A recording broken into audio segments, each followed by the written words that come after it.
Welcome to my channel. నా channel కనుక మీరు ఇంకా సబ్స్క్రైబ్ చేసుకోకపోయినట్టయితే ప్లీజ్ సబ్స్క్రైబ్.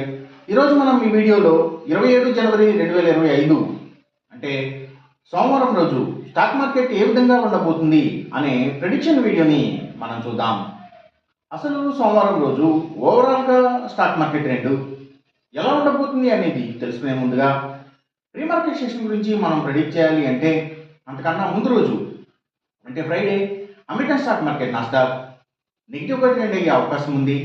అలాగే ఇక నెక్స్ట్ రోజు అంటే మండే మార్నింగ్ టైము ఒక మిక్స్డ్ ట్రెండ్ని చూపించే అవకాశం ఉంది. ఏషియన్ మార్కెట్స్ ఒక మిక్స్డ్ మూమెంట్ని చూపించే అవకాశం ఉంది. సో అలాంటి మిక్స్డ్ ట్రెండ్ బిగినింగ్ మనకు దొరికిన తర్వాత మన మార్కెట్ ఓవరాల్ ట్రెండ్ మనం చూడాలి అంటే అది మిక్స్డ్ ట్రెండ్గా మూవ్ అయ్యే అవకాశం ఉంది. అందులో ఎక్కువగా నెగిటివ్గానే ట్రెండ్ అయ్యే అవకాశం ఉంది. అలాగే ఒకవేళ గ్లోబల్ మార్కెట్ ట్రెండ్స్ కానీ న్యూస్ కానీ ఏదైనా నెగిటివ్గా వస్తే ఇది మరింత నెగిటివ్గా కూడా మారే అవకాశం ఉంది. అలాగే సేమ్ బ్యాంక్ నిఫ్టీ కూడా మిక్స్డ్ ట్రెండ్గానే మూవ్ అయ్యి అందులో ఎక్కువగా నెగిటివ్గానే ట్రెండ్ అయ్యే అవకాశం ఉంది. సేమ్ బ్యాంక్ నిఫ్టీ కూడా అలాగే గ్లోబల్ మార్కెట్ ట్రెండ్స్ కానీ న్యూస్ కానీ ఏదైనా నెగిటివ్గా వస్తే ఇది మరింత నెగిటివ్గా కూడా మారే అవకాశం ఉంది.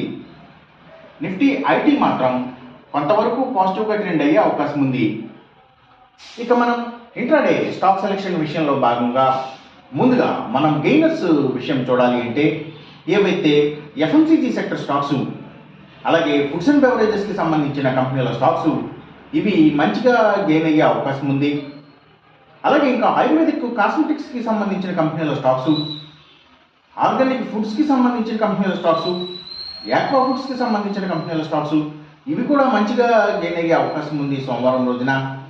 అలాగే ఇంకా స్టీల్స్, ఐటీ స్టాక్స్, సిగరెట్ కంపెనీల స్టాక్స్, స్పిరిట్స్ అండ్ బ్రూవరీస్కి సంబంధించిన కంపెనీల స్టాక్స్, కమ్యూనికేషన్ సెక్టర్ స్టాక్స్ వాటిని బేస్ చేసుకుని పనిచేసే cell phone towers, cables, internet services providers ఇలాంటి వాటి స్టాక్స్, మీడియా అండ్ టెలివిజన్ ఛానల్స్కి సంబంధించిన కంపెనీల స్టాక్స్ కూడా ఇవి కూడా మంచిగా గెయిన్ అయ్యే అవకాశం ఉంది.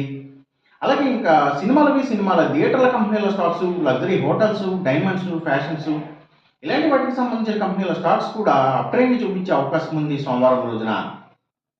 ఇక మనం ఇంట్రాడే లూజర్స్ విషయం చూడాలి అంటే ఏవైతే గవర్నమెంట్ బ్యాంక్స్ అండ్ ఫైనాన్షియల్స్ అంటే PSU banks, government financials, book పబ్లిషర్స్కి సంబంధించిన కంపెనీల స్టాక్స్, ఎడ్యుకేషనల్ సర్వీసెస్కి సంబంధించిన కంపెనీల స్టాక్స్, సర్వీసెస్కి సంబంధించిన అన్ని అంటే courier services, food deliveries, pharma deliveries ఇలాంటి వాటి అన్ని స్టాక్స్, అలాగే ఫుట్వేర్స్కి సంబంధించిన స్టాక్స్ ఇవన్నీ కూడా ఆయుర్వేదిక్ మెడిసిన్స్ తయారు చేసే కంపెనీల స్టాక్స్ ఇవన్నీ కూడా ఎక్కువగా నెగిటివ్గా ట్రెండ్ అయ్యే అవకాశం ఉంది.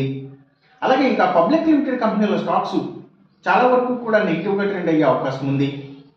ఇంకా అగ్రికల్చర్కి రిలేటెడ్గా ఉండే అన్ని కంపెనీల స్టాక్స్ కూడా అంటే అవి సీడ్స్ కంపెనీల stocks, fertilizers and chemicals, tractors కంపెనీల స్టాక్స్ ఇలాంటివి అన్నీ కూడా నెగిటివ్గా ట్రెండ్ అయ్యే అవకాశం ఉంది. ఇంకా సీపోర్ట్స్ అండ్ హార్బర్స్కి సంబంధించిన కంపెనీల స్టాక్స్ కూడా నెగిటివ్గానే ట్రెండ్ అయ్యే అవకాశం ఉంది సోమవారం రోజున. ఇక మనం ఎంసీఎక్స్ ట్రేడింగ్ విషయం చూడాలి అంటే ఏవైతే